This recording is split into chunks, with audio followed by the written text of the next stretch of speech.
আসসালামু আলাইকুম ওয়া রাহমাতুল্লাহি ওয়া বারাকাতুহু। আজকে আমরা আলোচনা করব আল্লাহর প্ল্যান সবসময় সেরা। একজন মানুষ ছিল, নাম ইউসুফ। জীবনে অনেক স্বপ্ন ছিল তার।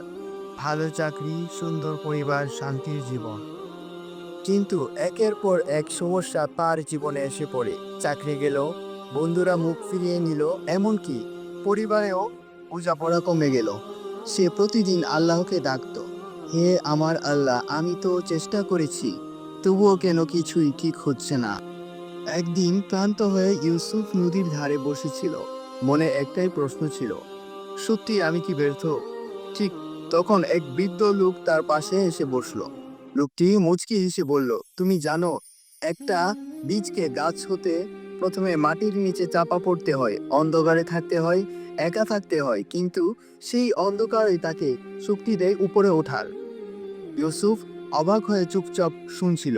বৃদ্ধ আবার বলল, তুমি হয়তো এখন সেই অন্ধকারে আছো, কিন্তু মনে রেখো, আল্লাহ কখনো কোনো পরিকল্পনা বৃথা করেন না।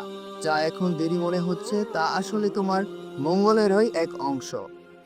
এই কথাগুলো ইউসুফের মনে গভীরভাবে গেঁথে গেল। সেই দিন থেকে সে ধৈর্য ধরতে শিখল। সে নামাজে মন দিল, নিজেকে ঠিক রাখার চেষ্টা করলো। সময় কেটে গেল, আর একদিন সে এমন সুযোগ পেল যা তার কল্পনারও বাইরে ছিল। পেছনে তাকিয়ে ইউসুফ শুধু একটাই কথা বলল, সত্যি আল্লাহর প্ল্যান সবসময় সেরা। আজ তোমার জীবনে যা ঘটছে তা হয়তো বুঝতে পারছো না, কিন্তু আল্লাহ জানেন কোন সময়টা তোমার জন্য সবচেয়ে ভালো।